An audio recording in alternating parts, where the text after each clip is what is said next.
اعوذ باللہ من الشیطان الرجیم، بسم اللہ الرحمن الرحیم۔ ناظرین، صحیح بخاری کے متعلق ہماری گفتگو جاری تھی۔ ایک نہایت دلچسپ مطلب جو ہمیں صحیح بخاری کے حوالے سے ملتا ہے عماد بھائی، بڑا زبردست ہے، اور اسے جب ہم نے بھی ملاحظہ کیا تو تعجب کا شکار ہوئے کہ یہ ان کی طرف سے اہل سنت کی جانب سے کس طریقے سے امانت داری کا مظاہرہ کیا جاتا ہے۔ ناظرین ملاحظہ کریں، انشاءاللہ آپ کو لطف آئے گا۔ تہذیب التہذیب جناب ابن حجر عسقلانی صاحب، امیر المؤمنین فی الحدیث، اور ڈاکٹر زبیر صاحب، یہ لوگ کہتے ہیں کہ بخاری کی جو سب سے بہترین شرح ہے وہ کن کی طرف سے؟ فتح الباری ہے، یعنی ہاں، جبکہ ان سے پہلے بھی شروحات لکھی گئی ہیں ابن حجر سے پہلے۔ نہیں، یہ تقی عثمانی نے بھی کہا ہے اچھا، کہ سب سے بہترین شرح وہ ابن حجر کی ہے۔ ابن حجر ہے۔ اب یہ ابن حجر صاحب کا دیکھنا ہے کہ یہ کس قدر امانت دار اور کس قدر ایک دیانتدار شخص تھے، چونکہ جب آپ حدیث اور ان معاملات میں شرح دے رہے ہیں اور علم جرح و تعدیل کے حوالے سے آپ کے اقوال مورد استناد ہوتے ہیں، مورد استدلال ہوتے ہیں، تو اس میں آپ کی شخصیت جو ہے وہ ایک ایسی شخصیت ہونی چاہیے کہ جس کے اندر جھول نہ ہو، جس کے اندر تعصب نہ ہو، جس کے خود علم جرح و تعدیل کے اندر یہ ابن حجر اور دیگر بھی بیان کرتے ہیں کہ ایک عالم جارح یا معدل جو وہ کیا ہو، وہ تعصب کا شکار نہ ہو۔ وہ تعصب کرے گا نا تو اپنی مرضی سے کہیں پر اس کو جر دے گا، کہیں پر اس کی تعدیل کر دے گا، خود یہ بیان کرتے ہیں۔ لیکن قرآن جیسے کہتے ہیں نا کہ وہ بات کیوں کرتے ہو جس پہ تم خود عمل نہیں کرتے۔ درست ہے۔ ملاحظہ فرمائے اس میں جناب کیا بیان کرتے ہیں، صفحہ نمبر 481 پہ، قال مسلمہ بن قاسم اندلسی ایک شخص ہے، اس کی کتاب ہے کتاب الصلہ۔ اس سے یہ ایک مطلب امام بھائی نقل کرتے ہیں اور کہتے ہیں کہ مسلمہ یہ بات کرتا ہے، وَأَلَّفَ عَلِيُّ بْنُ الْمَدِينِي کتاب العلل، کہ علی بن مدینی نے کتاب العلل جو موجود بھی ہے وہ اس نے تالیف کی۔ اچھا، وَكَانَ دَنِيًّا بِهِ فَغَابَ يَوْمًا فِي بَعْضِ ضِيَاعِهِ، وہ کہتا ہے کہ اور وہ بڑا اس کتاب کے حوالے سے نا بڑا حساس تھا علی بن المدینی۔ فجاء البخاری الی بعض بنی، جب علی بن مدینی جو ہے وہ چلا جاتا ہے کہاں، اس کی زمین یا کاشتکاری کے حوالے سے کسی طرف اپنی زمین کی طرف چلا جاتا ہے، تو بخاری صاحب آتے ہیں اس کے بچوں کے پاس اور کیا کرتے ہیں، ان کو مال کا دیتے ہیں، بیٹا پیسے دوں گا، ایسا کرو کہ الا ان یری الکتاب یوما واحدا، میں تمہیں پیسے دیتا ہوں، مجھے یہ جو کتاب ہے تمہارے والد کی ایک دن کے لیے مجھے چاہیے۔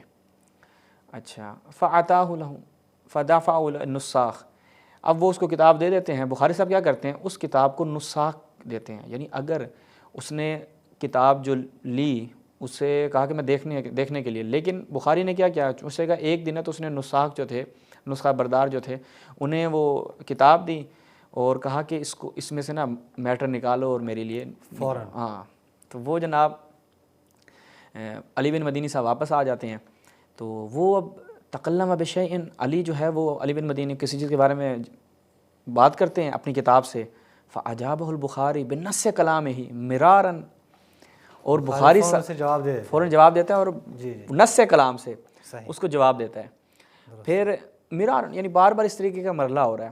ففہم القضیہ، علی بن مدینی سمجھ گیا کہ بھائی یہاں پر گول مال ہے، دال میں جو ہے وہ کچھ کالا نہیں، بہت کالا ہے، ٹھیک ہے، تو وہ بڑا غمگین ہوتا ہے اس سے، ٹھیک ہے، اور وہ کہتے ہیں فلم یزل مغموما حتی مات، یہ بیچارے کو علی بن مدینی جو استاد ہے بخاری کا، وہ بیچارہ اس دکھ درد میں کہ دیکھو میری محنت بخاری نے جو ہے وہ کتاب ڈنڈی مار لی، اور اس گھر میں اسی غم میں جناب وہ کیا ہیں، اس دنیا سے رخصت ہو جاتے ہیں علی بن مدینی، اس غم کو لے کر کہ میرے ساتھ جو ہے وہ ہاتھ ہو گیا، مرشد میرے واسطے ایک شخص تھا، وہ شخص بھی میرے ساتھ ہاتھ کر گیا، یہ بات ہوگی اس کے ساتھ۔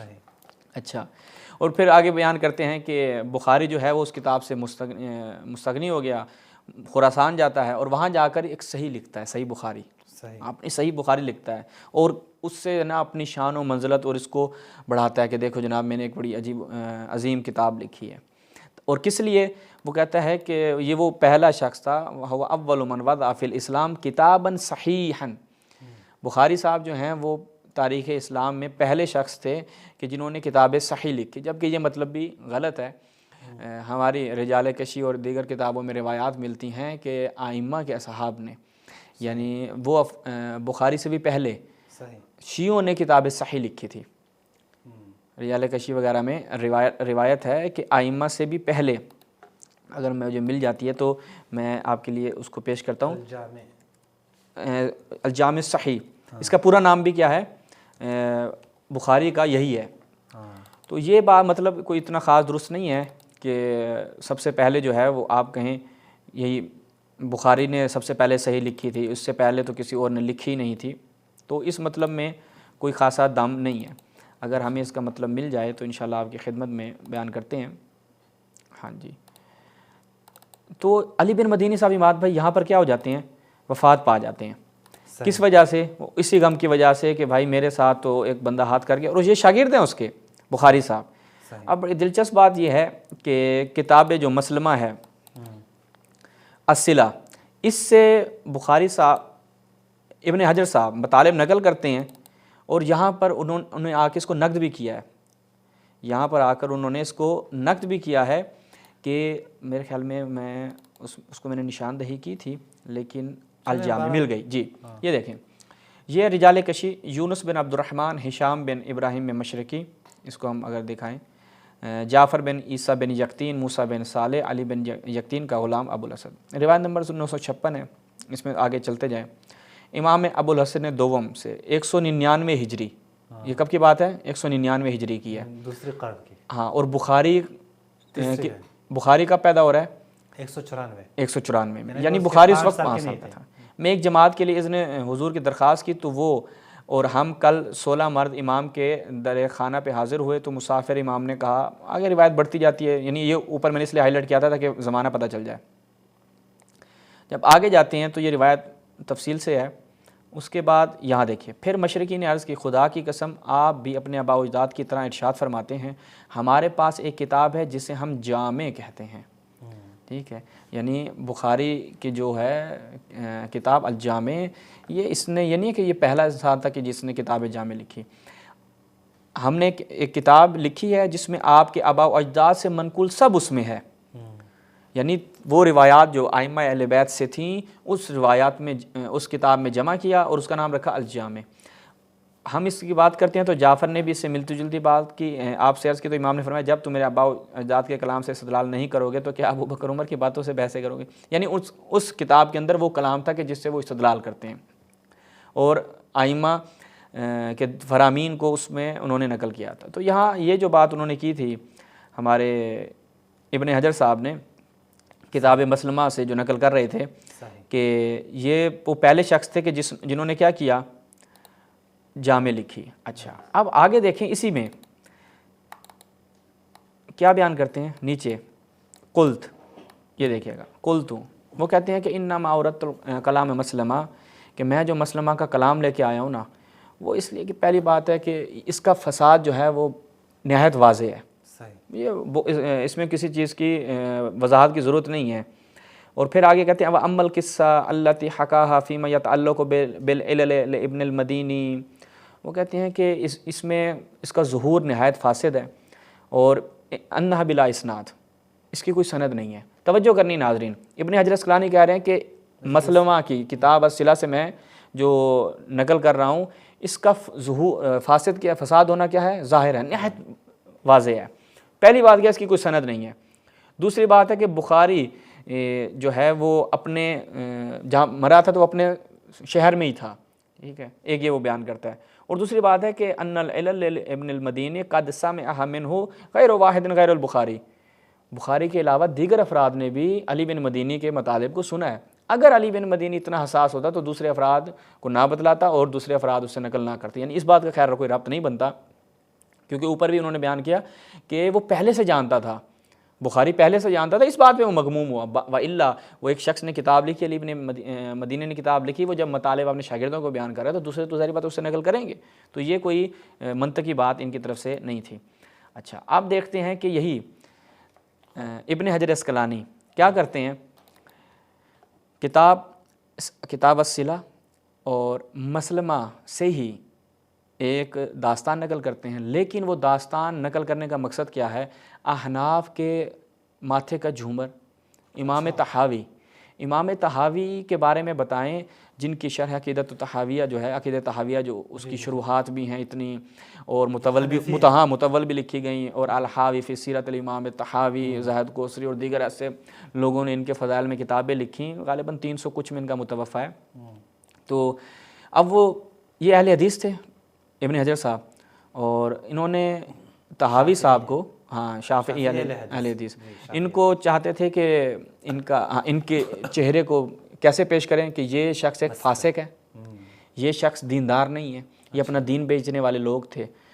اب احناف کا اتنا بڑا نام امام تحاوی، دیکھیں کیا کرتے ہیں ان کے ساتھ۔ لسان المیزان جب ہم اس میں جاتے ہیں، یہ ملاحظہ فرمائے، لسان المیزان الجزء الاول، اس میں جب ہم جاتے ہیں تو یہاں پہ دیکھیں، یہاں پہ پہلے ان کا تعارف شروع کر رہے ہیں جی، بسم اللہ پڑھ دی انہوں نے۔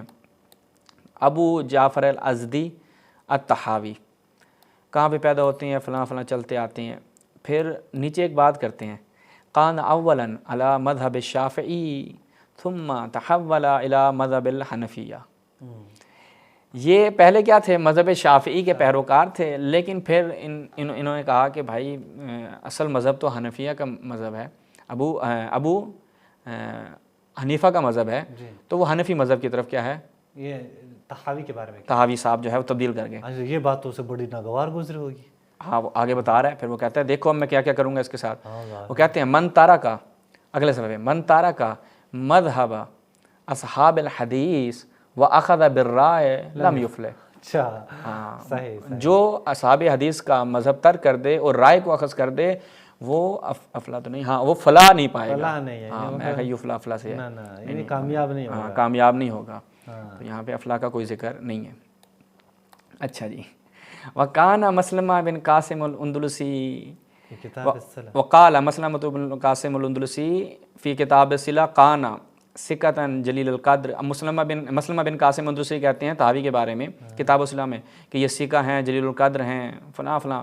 آگے پھر کہتے ہیں کہ جناب کرشی صاحب نے، وقال علی ابو بکر بن محمد بن معاویہ بن الاحمر قریشی صاحب، وہ کہتے ہیں دخلت مصر، میں 300 سال یعنی زمانہ بتا رہے ہیں کہ 300 ہجری، اس سے پہلے میں مصر میں آیا، مصر داخل ہوا۔ وَأَهْلُ مصر یرمون التحاوی بأمر عظیم فظیع۔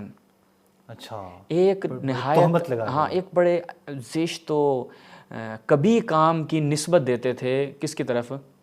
تحاوی صاحب کی جانب۔ اچھا، یعنی اب یعنی کون؟ ابن حجر اسقلانی۔ ابن حجر اسقلانی نے کہا رکو میں بتاتا ہوں وہ امر عظیم کیا ہے، میں اس کی وضاحت دوں گا، میں جو بیٹھا ہوں یہاں پہ، کیوں تم نے چھوڑا؟ وہ کہتے ہیں یعنی من جہت امور القضاء، یا تو وہ عدالتی امور کی وجہ سے، قضاوت کے امور تھے، ان میں کوئی ایک ایسی جہت تھی، او من جہت ماکیل، یا ایک ایسی جہت سے کہ جو کہا جاتا ہے کہ انہو افتہ بہی ابا الجیش من امر الخسیان۔ انہوں نے کیا کیا؟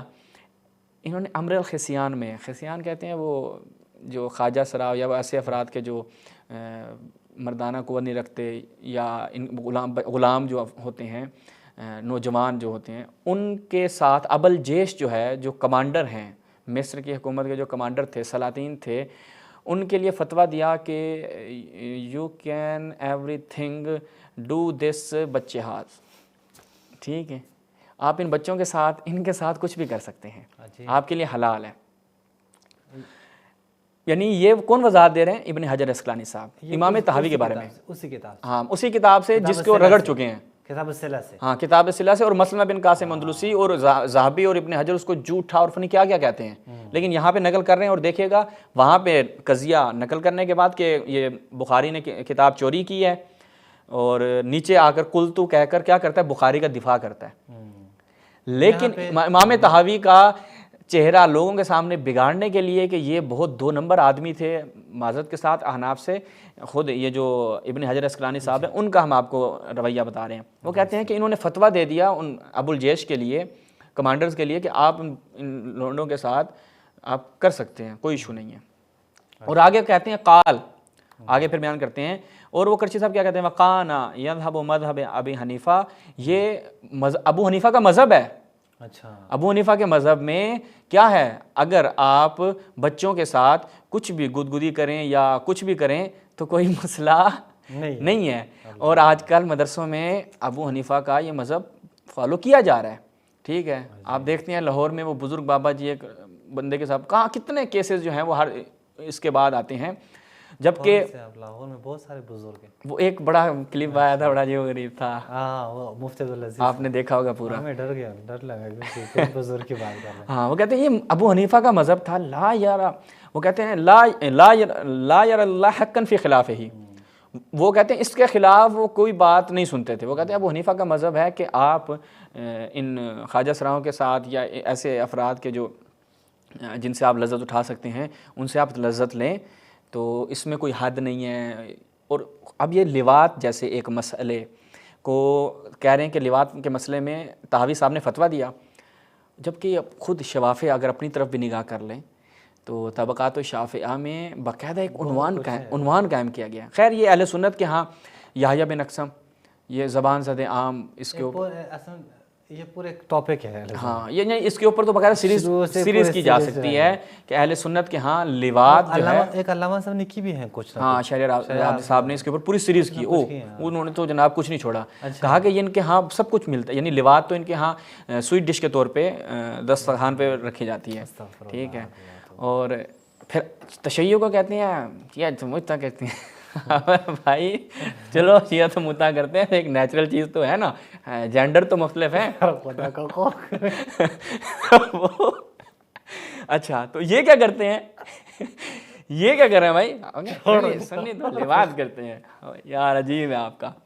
اچھا آگے جب بڑھتے ہیں اماد بھائی, تو آگے دیکھیے گا, اماد بھائی جو ہیں وہ کنٹرول نہیں کر پائے اپنی ہنسی. اب آگے انہوں نے کہا کہ یہیں پہ بس کر دوں ابن حجر. ابھی ابن حجر اس کو رد نہیں کر رہے, اس کو نقد نہیں کر رہے.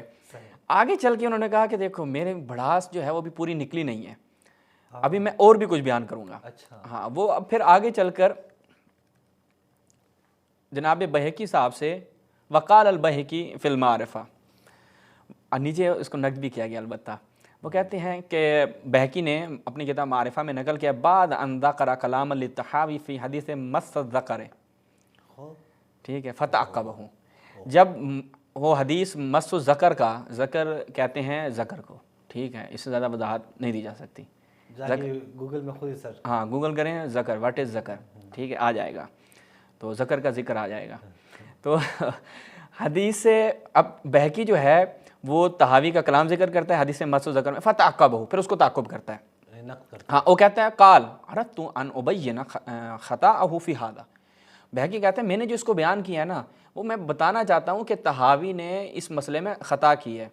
وہ کہتے ہیں اور میں جو خاموش رہا ہوں اس طرح کے بہت سے موارد میں وہ رہا ہوں خاموش, لیکن یہاں پہ میں اس لیے بیان کروں تاکہ بتا دوں کہ طحاوی صاحب اس اہل نہیں. تو آگے کہتے ہیں فبین فی کلامہ ان علم الحدیث لم یکن من صناعتہ, کہ علم حدیث اس کا کام نہیں ہے طحاوی کا. امام طحاوی کیا چیز ہے, علم حدیث میں ایسے گھس گئے ہیں آپ بھائی, حدیثوں کے آپ اہل رائے ہیں, بس اپنی طرف سے باتیں کریں. یہ احادیث کو سمجھنا, احادیث کے علوم آپ کی بس کی بات نہیں, امام طحاوی کے بس کی بات نہیں ہے. پھر آگے کہتے ہیں کہ انہوں نے کیا کیا, انما اخذ القلم بعد قلم من اہلہ, اہل حدیث سے انہوں نے چیزیں احادیث جو ہیں تو وہ تو لے لی, علوم تو لے لیے, لیکن ثم لم یحکمھا, لیکن اس کو محکم نہیں کر پائے, اس کو سنبھال نہیں پائے, ان سے کنٹرول نہیں ہو پایا, وہ علم جو ہے ان کو سمجھ نہیں آیا, اور تتر بتر ہو گیا سب کچھ.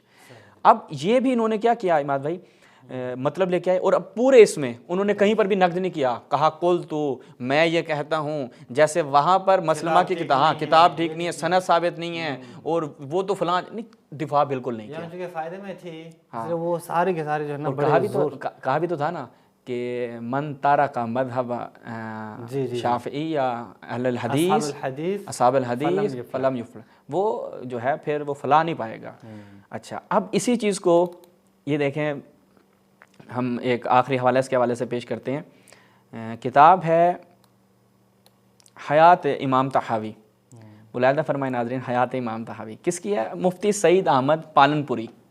اچھا, مفتی استاد دارالعلوم دیوبند مفتی سعید احمد پالنپوری جو ہیں وہ امام طحاوی کی حیات نقل کرنے کے بعد ابن حجر کا یہیں پہ کہتے ہیں حافظ ابن حجر کی ناانصافی. حافظ ابن حجر رحمہ اللہ سے کون ناواقف ہے, فن اسماء رجال میں انہوں نے جو قابل قدر کارنامے انجام دیے ہیں وہ سر آنکھوں پر، مگر بھائی یہ حقیقت ہے، جیسا کہ امام العصر علامہ محمد انور شاہ کشمیری، اس کو زوم کر لیں تاکہ ہاں، زوم کریں۔ فرماتے ہیں کہ رجال حنفیہ کو جس قدر نقصان حافظ صاحب نے پہنچایا ہے اور کسی نے نہیں پہنچایا۔ اور ٹھیک بھی یہ حافظ صاحب حافظ ابن حجر ہے نا؟ ابن حجر، ہاں۔ اچھا، ہمارے بھی حافظ صاحب ہے نا ایک، نہیں، وہ نہیں ہے، وہ نہیں ہے ان کا نہیں، وہ ٹھیک بھی کہا ہے، ہاں یہ درست ہے۔ اگر کوئی کہے، وہ جو ایک کتاب لکھی ہے اجحاف پر انصاف، اس میں بھی یہ بہت سارے موارد لے کے آئے ہیں جہاں پہ احناف کے جو راوی ہیں، احناف کے جو علماء ہیں، ان کو صرف اسی وجہ سے کہ یہ حنفی ہیں نقد کیا گیا، اس کے تان بیان کیے گئے ہیں بہت بری طرح۔ آگے کہتے ہیں کہ حافظ صاحب برابر اس میں فکر میں لگے رہتے ہیں کہ کوئی حنفی راوی ملے ان کے یعنی ہتھے چڑھے تو اسے گرائیں، اور شافعی راوی ملے تو اسے اٹھائیں۔ اب سوال ہے عماد بھائی یہاں پہ، جو شخص اس انداز سے متعصب ہوں وہ بھی اپنے ہی اہل سنت مکتب سے تعلق رکھنے والا ایک مکتب ہے، یعنی خود مکتب اہل سنت میں ایک مکتب ہے، سنی ہے، بالآخر شیخین کو مانتے ہیں، ان سب کو مانتے ہیں۔ نہیں، پورا سن کیا ہے، تقلید غیر تقلید میں فرق ہے۔ تقلید بھی کرتے ہیں صرف ابو حنیفہ صاحب کی تقلید۔ ہاں، تو یہ جب ان کے ساتھ یہ حال کر رہے ہیں، پھر یہ لوگ قابل اعتماد ہیں، پھر آپ ان کی بیس پہ کہہ سکتے ہیں کہ اہل البیت کے ساتھ، تشیع کے ساتھ انہوں نے کیا روات تشیع، احادیث اہل بیت کے ساتھ انہوں نے کیا رویہ، پھر ان کی جرح و تعدیل پہ اعتماد کیا جائے گا؟ خود احناف سے پوچھتے ہیں کہ جب آپ تحافی کے بارے میں ان کا قول قبول کرنے کے لیے تیار نہیں ہے تو اب دیگر جو ائمہ کے اصحاب ہیں، ائمہ کے بعد کے شیعوں کی تو بات میں نہیں کر رہا نا، جو ائمہ کے ڈائریکٹ اصحاب ہیں، جیسے ابو سلط الحروی ہے، جیسے ابو بصیر ہے، جو دیگر حدیث مدینۃ العلم میں آتی ہیں تو اس کو رگڑ دیتے ہیں۔ تو پھر وہاں پہ آپ کیسے اعتماد کر سکتے ہیں جب یہاں پہ یہ شدت تعصب کی وجہ سے اپنا ہی اہل سنت امام طحاوی جیسے فرد اس کے بارے میں ناانصافی کرتے ہیں؟ وہاں پہ تو ایک شیعہ ایک راوی کے ساتھ یہ لوگ کیا سے کیا کر رہے ہیں، یعنی کیسے القاب سے ضعیف، فاسق، وہ تو ویسے بھی قذاب، وہ تو ویسے بھی انہوں نے کہنا ہے۔ جی شاہ آگے کہتے ہیں صفحہ نمبر 24 پہ، حافظ ابن حجر جب تک سچائی کا پہلو کمزور نہ کر دیں کسی حنفی عالم کے حالات بیان ہی نہیں کر سکتے۔ آگے نشون بدید، جی اچھا جی کیا فرماتے ہیں جی، اسکرین پر آ جائے تاکہ امام صاحب کے ساتھ بھی حافظ صاحب نے یہی ہیلا کیا ہے۔ لسان المزال میں مسلمہ بن قاسم اندلسی کی کتاب و صلہ سے ابن احمد تاجر کا قول نقل کیا ہے کہ 3ری صدی ختم ہونے سے پہلے میں مصر پہنچا، وہاں لوگ، اب اردو میں آ جائیں، وہاں لوگ ایک نہایت کبھی معاملے میں طحاوی کو متہم کرتے تھے۔ حافظ ابن حجر اس نہایت کبھی معاملے کی وضاحت کرتے ہوئے لکھتے ہیں، اس بات کا تعلق یا تو قضاء کے معاملات سے ہے، یعنی من امور القضایا، جیسا کہ بعض لوگ کہتے ہیں، اس فتوے سے جو طحاوی نے امیر ابو الجیش بن احمد طولون کو اختہ غلاموں سے بدکاری کے جواز میں دیا تھا، اسے جواب دیا تھا کہ یہ بدکاری کر سکتے ہیں۔ ہاں، اس سے آپ جو ہے وہ خود یہ بات حسن استفادہ کر سکتے ہیں۔ ہاں، یہ بات کہیں اور بھی مل سکتی ہے، صرف کتاب السلم میں وہیں سے حافظ ابن حجر اٹھا کے اس کے اوپر فیصلہ سنا رہے ہیں؟ مجھے تو اس کے علاوہ کہیں سے اس کو ہم نے ابھی تک نہیں پایا، یہ تو پھر بڑا ظلم کر رہے ہیں، اس لیے تو انہوں نے خود بھی ابن حجر صاحب کو رگڑا ہے نا، ابن حجر صاحب نے یہ کام کیا، اگر کسی اور امام نے یہ کام کیا ہوتا تو حتماً اس کا بھی تعاقب کرتے۔ اللہ اکبر، آگے سے کہتے ہیں اللہ اکبر، حافظ صاحب کیا کر رہے ہیں وہ، ٹھیک ہے، واٹ آر یو ڈوئنگ؟ وہ نہ صرف مسلمہ کی کتاب سے ابن حجر کا قول نقل کرتے ہیں بلکہ اس کی مزید وضاحت کر کے اتہام کو سنگین بناتے ہیں۔ وہ چاہتے ہیں کہ قارئین امام طحاوی سے اچھی طرح بدظن ہو جائیں اور ان کی شہرت داغدار ہو جائے، اور چونکہ یہ ان کی جو کتاب ہے نا، انہوں نے امام شافعی کے رد میں لکھی اور احادیث کو لے کر آئے تاکہ ابو حنیفہ کے جو فتاویٰ ہیں ان کی تھوڑی سی احادیث کے ساتھ سنجش کی جا سکے۔ یہ نہ کہیں کہ ان کا حدیث سے کوئی تعلق ہی نہیں ہے، صرف اہل رائے ہے، اس لیے پھر زیلائی اور یہ طحاوی اس طرح کے لوگ ہیں، انہوں نے پھر حدیث پہ کام شروع کیا اور حدیث کا کہتے ہیں حالانکہ حافظ صاحب مسلمہ بن قاسم قرطبی کی دروغ بافی اور اتہام ترازی سے بخوبی واقف ہیں، وہ یہ بھی جانتے ہیں کہ حافظ صاحب، یہ بڑا اہم نکتہ ہے کہ میزان و اعتدال میں مسلمہ کو نہ صرف ضعیف کہا ہے بلکہ فرقہ مشبہ میں شمار کیا ہے۔ اسی مسلمہ نے سید المحدثین امام بخاری قدس سرہ پر 2 اتہام باندھے ہیں۔ امام بخاری خلق قرآن کے قائل ہیں، جس پہ ہم یہ تو اتہام نہیں ہے، یہ تو اوضح الواضحات ہے، گفتگو کر چکے ہیں، یعنی معتزلی تھے۔ جی جی جی۔ امام بخاری نے اپنے استاد علی بن مدینی کی کتاب العلل ان کے لڑکے کو رشوت دے کر حاصل کی اور چپکے سے اس کی نقل کرا لی۔ اور حافظ ابن حجر اپنی مشہور کتاب تہذیب و تہذیب میں اتحاد کی پرزور تردید فرماتے ہیں، اور وہی جو ہم نے وہاں پہ بیان کیا ہے وہاں پر تردید فرماتے ہیں، اور یہاں پر آ کر کیا کرتے ہیں جناب؟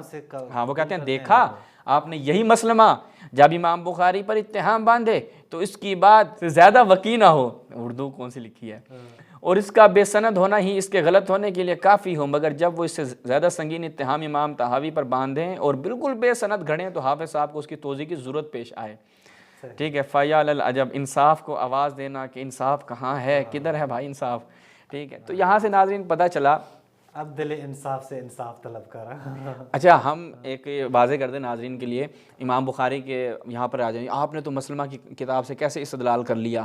ہاں وہ تو ابن حجر نے نیچے اس کی خود رد کیا، ہم نے ابن حجر کا رد بھی پڑھا ہے، اور ہمارا مقصد یہ نہیں تھا کہ بخاری کی کتاب چوری، بھائی چوری ہو یا چوری نہ ہو اس کی حیثیت ہم آپ کے سامنے رکھ رہی ہیں، ہمیں ضرورت نہیں ہے آپ کے اس بخاری کے متعلق اور پھر امام طحاوی دو کے متعلق ایک فرد اس کا انصاف ہم نے آپ کو دکھا دیا، یعنی اس کی دیکھیں دو گانے کی دیکھیں کس طرح کے دو رخی چہرہ ہے اس کا، ایک طرف کیا کرتا ہے، ایک طرف جناب دفاع کرتا ہے بخاری کا اور مسلمہ کو رگڑ دیتا ہے، دوسری طرف طحاوی کو رگڑتا ہے اور مسلمہ کی بات سے استناد کرتا ہے، استدلال کے طور پہ لے کر آتا ہے، یعنی یہ تعجب ہے، یہ اہل سنت کے امیر المؤمنین فی الحدیث متاخرین میں اور دیانتدار ایسے علماء سے اور ایسے محدثین سے، آپ برادران اہل سنت توجہ کریں، آپ انتظار رکھتے ہیں کہ توقع رکھتے ہیں کہ یہ لوگ آپ کو جو مطالب پہنچا رہے ہیں صحیح مطالب پہنچا رہے ہیں، ان کی جار و تعدیل روات کے اوپر یہ عدالت پہ مبنی ہے، انصاف پہ مبنی ہے، یا تعصب پہ مبنی نہیں ہے، ایسے لوگوں سے آپ توقع کر سکتے ہیں، یہ ہے مذہب اہل سنت۔ انشاءاللہ مزید بخاری اور اس حوالے سے جو ہماری گفتگو جاری ہے اس پہ انشاءاللہ مزید ایک ساتھ کے ساتھ آپ کی خدمت میں حاضر ہوں گے، تب تک کے لیے اجازت دیجیے، والسلام علیکم ورحمۃ اللہ۔